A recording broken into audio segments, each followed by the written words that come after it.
అందరికీ నమస్కారం. నేను మీ లక్ష్మి. సాధారణంగా సొసైటీలో జరుగుతున్న అన్ని రంగాల్లో ముఖ్యంగా రాజకీయాల్లో బీసీ వర్గాలను వెనక వేస్తున్నారు అనేది నిజం. అలాగే వాస్తవం అనేది బయట మాట.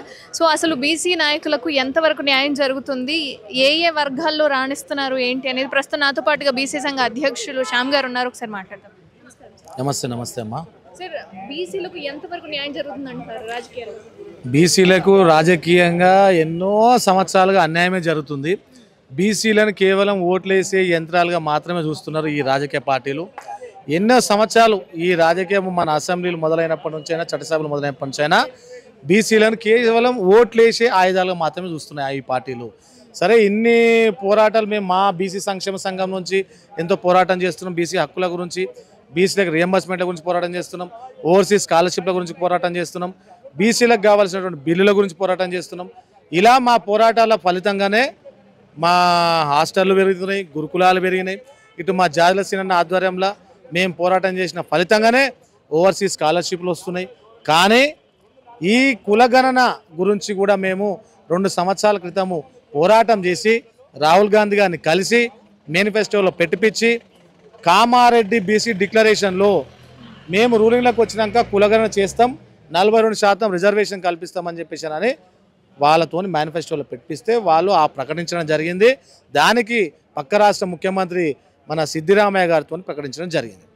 వచ్చిన తర్వాత లెక్కలు తీసిరు, స్వాగతించినాము. దాంట్లో అవకతవకలు జరిగితే కూడా మేము కొట్లాడినాము. దాన్ని కూడా కరెక్షన్ చేసుకున్నారు. మిగతా కొంత సమయం ఇచ్చిర్రు, అంత బాగానే ఉంది. బిల్లులు పెట్టిర్రు, విద్యా ఉద్యోగము ఆ బిల్లు పెట్టిర్రు. కులగణన చేసినటువంటి లెక్కలు 42% రిజర్వేషన్ దీంట్లో కూడా ఇవ్వాలని చెప్పేసి అది కూడా పెట్టిర్రు. కేంద్రము ఆ బిల్లు పైన సంతకం పెట్టలేదు, ఆ బిల్లు పాస్ చేయలేదు. వాళ్ళకి బీసీల పైన చిత్తశుద్ధి ఉందో లేదో అది ఆ విధంగా తెలుస్తుంది. దాని తర్వాత ఆర్డినెన్స్ తీసుకొచ్చింది. ఆర్డినెన్స్ తీసుకొస్తే కూడా దాన్ని కూడా ఆమోదించలేదు. దీని ద్వారా బీజేపీ వైఖరి ఏందనేది బయటపడ్డది. బీసీలో ముఖ్యమంత్రిని చేస్తామన్నటువంటి బీజేపీ రామచంద్రరావు గారిని ఒక అగ్రవర్ణ నాయకుడిని అధ్యక్షుని చేయడం జరిగింది. అంటే మీకు అధ్యక్ష పదవే బీసీలకు ఇవ్వడానికి ఇష్టం లేదు, ఇక బీసీని ముఖ్యమంత్రి చేస్తారు బీజేపీ. ఆ పార్టీ వైఖరి అక్కడ తెలిసిపోయింది. వీళ్ళు బిల్లులు పెట్టిన వాళ్ళు మరి బీజేపీ పైన ఒత్తిడి తీసుకురావాల్సిన బాధ్యత కూడా కాంగ్రెస్ ప్రభుత్వం పైన ఉంది. మొన్నటికి మొన్న మేము మీటింగ్ పెడితే అక్కడ అందరు పార్టీలు 16 పార్టీలలో వచ్చి మద్దతు ఇచ్చారు, స్వాగతించడం. ఇక్కడ ముఖ్యమంత్రి గారు వీళ్ళ పార్టీలు కూడా ఎంపీలు వచ్చారు, అందరూ స్వాగతించడం. దాని తర్వాత ఓట్ చోరీ అనే విషయంలో రాహుల్ గాంధీ గారు మొత్తం గల్లీ తిరిగి కొట్లాడుతున్న వాళ్ళు బయట కొట్లాడిన రాహుల్ గాంధీ పార్లమెంట్లో పోయినప్పుడు బీసీల గురించి ఎందుకు కొట్లాడాడు? బీసీ రిజర్వేషను బిల్లు ఎందుకు పాస్ చేస్తలేరని చెప్పేసి ఎందుకు కొట్లాడారు రాహుల్ గాంధీ?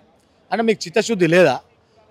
అంటే బీజేపీకి ఉండదు, ఇటు కాంగ్రెస్కి ఉండదు, ఇక్కడ బీఆర్ఎస్కి ఉండదు.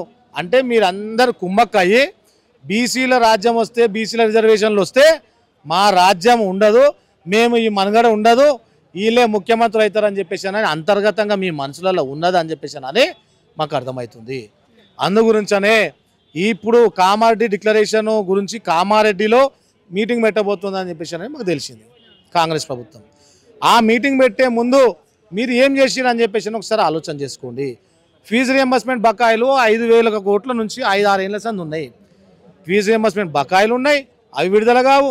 పిల్లలు ఒక్కొక్కరు సర్టిఫికేట్లు తీసుకోవాలంటే వాళ్ళకి డబ్బులు కడితేనే సర్టిఫికేట్లు ఇస్తామని కాలేజీ వాళ్ళు ఇబ్బంది పెడుతుంటే, కాలేజీ వాళ్ళని అడుగుతానేమో మేము అప్పులు తీసుకొచ్చి బంగారాలు కుదబెట్టి కాలేజీలు నడిపిస్తున్నామని చెప్పని వాళ్ళు అంటున్నారు. మీరు ఫీజు రియంబర్స్మెంట్ ఎందుకు విడుదల చేయరు? అలా ఎంతోమంది బీసీ పిల్లలు రోడ్లు ఎక్కి బాధలు పడుతున్నారు. ఆ విధమైన అన్యాయం జరుగుతుంది. అయినా కూడా సరే భరిస్తున్నాం, కులగణన చేసి రిజర్వేషన్ అమలు అవుతుందేమో అని చెప్పేసి అని. కాంగ్రెస్ పార్టీ కూడా చిత్తశుద్ధితో లేదు, కేవలం లెక్కలు తీసినందుకు మాత్రమే స్వాగతించినాము. 42% ఇప్పుడు లెక్కల్లో అవకతవకలు ఉన్నప్పుడు మళ్ళీ కరెక్షన్ చేసుకున్నారు, కొంత పెరిగింది. అవకతవకలు ఉన్నదని బీజేపీ ఏమంటుందంటే ముస్లిం రిజర్వేషన్ ఇలా ముస్లింలు ఉన్నారని చెప్పని అంటున్నది. మరి ముస్లింలు ఉన్నారని చెప్పేసినటువంటి బీజేపీకి ఈడబ్ల్యూఎస్ పేరు మీద 10% రిజర్వేషన్ ఇచ్చినప్పుడు 2 ఏళ్ల క్రితము, అప్పుడు అందులో ముస్లింలు ఉన్నారని చెప్పేసి తెలియదా? 2.5% ముస్లింలు ఉన్నటువంటి వాళ్ళని అందులో ఈడబ్ల్యూఎస్ పేరు మీద రిజర్వేషన్ కల్పించినప్పుడు తెలియదా? యూపీలో కానీ, గుజరాత్లో కానీ, ఏపీలో కానీ అమలు అవుతున్నాయా లేదా రిజర్వేషన్లు ముస్లింలకి? ఈ రిజర్వేషన్కి ముస్లింలకి సంబంధం లేదు. ఇది మతపరంగా ఇచ్చేటువంటి రిజర్వేషన్లు కాదు.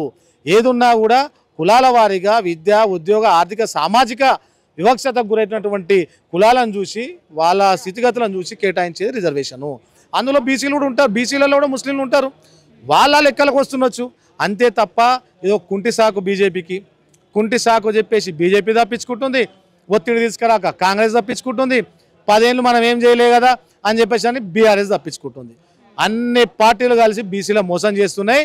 వీళ్ళందరికీ కూడా బుద్ధి చెప్పడానికి సమయం కూడా ఆసన్నమైంది. రానున్న దసరా తర్వాత ఇదే భువనగిరిలో బీసీ సంక్షేమ సంఘం ఆధ్వర్యంలో భారీ బహిరంగ సభ పెడుతున్నాం. అన్ని పార్టీలకు కూడా వాళ్ళు చేస్తున్నటువంటి మోసాలను ఎండగట్టి బొంద పెడతామని చెప్పేసి తెలియజేస్తున్నాం. అందరికీ నమస్కారం, నేను మీ లక్ష్మి. సాధారణంగా రాజకీయాల్లో బీసీలను వెనకబడేస్తున్నారు, బీసీలకు అన్యాయం జరుగుతోంది అనేది వినిపిస్తున్న మాట.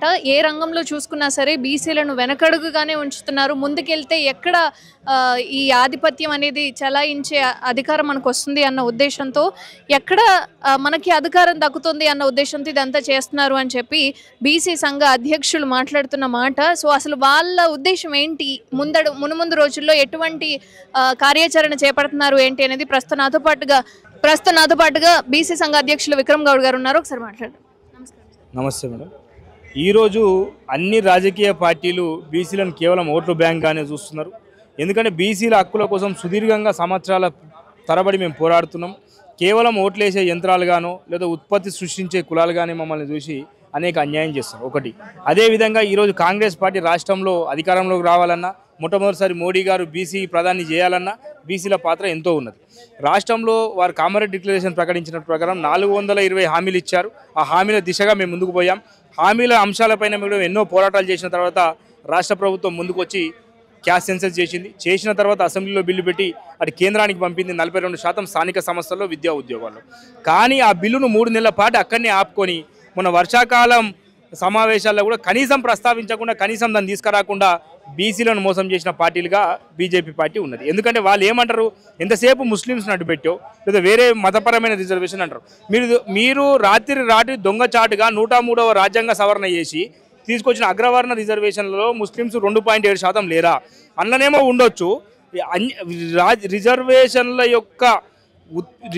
యొక్క ఉద్దేశానికి వ్యతిరేకంగా వచ్చింది అగ్రవర్ణ రిజర్వేషన్ అనే పదం సామాజిక అసమానతలను ఎదుర్కొన్న వాళ్ళు, అంటరానితనాన్ని ఎదుర్కొన్న వాళ్ళు, ఎన్నో సంవత్సరాలుగా పీడితకు గురైన వాళ్ళు రిజర్వేషన్ ఇవ్వాలి. కానీ మీరు అగ్రవర్ణ రిజర్వేషన్ అనే పేరే తప్పది.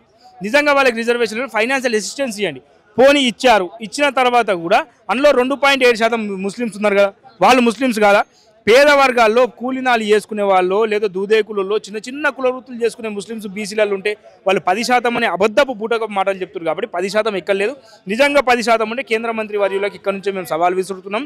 నిజంగా ముస్లిమ్స్ 10% అనే అంశం ఎక్కడైనా ఉంటే రాష్ట్ర ప్రభుత్వం పంపిన బిల్లులో మీరు పేపర్ ద్వారా, పత్రికల ద్వారా మీరు చూపియకుండా ఏదో మీ ఇష్టం వచ్చినట్టు ప్రజలను కన్ఫ్యూజ్ చేసి రాష్ట్రంలో ఉన్న ప్రజలను హిందుత్వ మతం అనే పదం చెప్తున్నారు. హిందుత్వం ఎవడండి హిందూ? నిజమైన హిందువులు బీసీలము. ఈ కుమ్మరి కుండలేంది ఎక్కడ కూడా నీకు బోనం జరగదు. మా గ్రామ దేవతల గుడిలలో 99% బీసీలే ఉంటాము.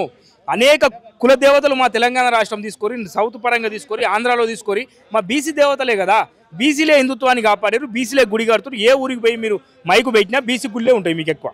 అంటే హిందుత్వాన్ని ఎవరు కాపాడు? నిజమైన బీసీలు హిందువులు అంటేనే బీసీలు. కాబట్టి మీరు మెజార్టీ హిందూ బీసీలను మోసం చేసే పద్ధతిలో బీజేపీ పార్టీ పోతుంది. అదేవిధంగా ఇక్కడ రాష్ట్ర ప్రభుత్వం కూడా 42% ఈ రిజర్వేషన్ అంశం పక్కన పెడితే మంత్రిమండలిలో 42% లేదు. అదేవిధంగా కార్పొరేషన్ పదవుల్లో 42% లేదు. కీలకంగా ఇచ్చే ఉద్యోగాల్లో నియామకాల్లో 42% లేదు. కాబట్టి మీరు ఆ రాష్ట్ర ప్రభుత్వం కూడా ఈ 42% అంశాన్ని మీరు నిలదొక్కుకోవాలంటే ఈ మిగిలిన దాంట్లో కూడా చేయాలని చెప్పి కోరుతూ ఈ అంశాల మీదనే మీరు అన్నట్టు ఎక్కడ బీసీలు వెనుకపోతున్నారు, బీసీలు రాజకీయ అధికారానికి ఎందుకు రాలేకపోతున్నారు, 60% ఉన్న బీసీలను ఎందుకు ముందుకు పోలేకపోతున్నాం అనే అంశాన్ని వివరించనీకే భువనగిరిలో బీసీ యుద్ధభేరి సభ దసరా తర్వాత పెడతాం. ఎందుకంటే అక్కడ నుంచే ఒక సర్దార్ సర్వాయి పాపన్న పోరాటం మొదలైంది. అక్కడ నుంచే కొండ లక్ష్మణ్ బాపూజీ గారు పోరాటం మొదలైంది. అక్కడ నుంచే చాకల ఐలమ్మ పోరాటం మొదలైంది. అక్కడ నుంచే తెలంగాణ ఉద్యమానికి ఒక ఆయువు పట్టైన శ్రీకాంత చారిపోవడం మొదలైంది. కాబట్టి భువనగిరి సభ ద్వారా ఈ రాజకీయ పార్టీల భాగవతం బయటపెడతాం. ఖచ్చితంగా ఈ రాజకీయ పార్టీ సవితి ప్రేమ ఏదైతుందో వారి పైన పెద్ద ఎత్తున పోరాటం చేసి మా బీసీల హక్కులను ఏ విధంగా సాధించవచ్చో, బీసీల రాజకీయ అధికారం తెలంగాణ రాష్ట్రంలో ఎలా తీసుకొస్తామో నిరూపిస్తాం. కాబట్టి ఈ భువనగిరి సభ ముందుకు తీసుకుపోతాం. రాబోయే రోజుల్లో బీసీల తెలంగాణ రాష్ట్రంలో బీసీల జెండా ఎగరేసే విధంగా మేము ముందుకు పోతామని చెప్పి తెలియజేస్తున్నాం. విక్రమ్ గారు, అంటే బీసీలు ఎక్కువ మంది ఉన్నా కూడా మనలో ఐక్యత లేకపోవడం వల్ల ఇదంతా జరుగుతుంది అంటారా? కారణం ఏంటంటారు? ఐక్యత ఎక్కడ కూడా లేకపోవడం అనేది కాదు, కానీ ఈ ఆధిపత్య కులాల యొక్క డబ్బు ప్రభావితం కావచ్చు, ఈ రంగు జెండాల సిద్ధాంత ప్రభావితం కావచ్చు, అనేక అంశాల మీద మోసం చేస్తున్నారు. కాబట్టి బీసీల ఐక్యత బరాబర్ ఉన్నది. ఎందుకంటే అనేక సందర్భాల్లో నిరూపణ అయినది. బీసీలు ఎక్కడెక్కడైతే మోసం చేద్దాం అనుకుర్రో, బీసీ అభ్యర్థులను మోసం చేసారో రాజకీయ చైతన్యంతో కూడా చూపించారు. కానీ కొన్ని ప్రలోభాలు, ఎందుకంటే బీసీలకు ఎడ్యుకేషన్ లెవెల్లో చాలా అంతకుముందు గతంలో చాలా తక్కువ ఉండేది, కానీ ఈరోజు అత్యధిక చదువుకున్న వాళ్ళు బీసీలు ఉన్నారు. ఈ రోజు వచ్చిన చైతన్యం బీసీలకు దేశవ్యాప్తంగా వచ్చింది, రాష్ట్రంలోనే కాదు దేశవ్యాప్తంగా బీసీ సబ్జెక్ట్ నడుస్తుంది. కాబట్టి ఖచ్చితంగా బీసీలకు ఒక అవేర్నెస్ వచ్చింది. మాకంటూ ఒక సొంత పార్టీ లేదు కాబట్టి ఓట్లు వేసే సమయంలో కొంచెం శషబిషలు అవుతున్నాయి. ఖచ్చితంగా రాబోయే రోజుల్లో ఈ సంక్షేమ సంఘం ఆధ్వర్యంలోనే ఎలా రాజకీయ వేదికను ముందుకు తీసుకుపోయి రాజ్యాధికారం తీసుకుపోయే దిశగా మేము పోతామని చెప్పి తెలియజేస్తున్నాం.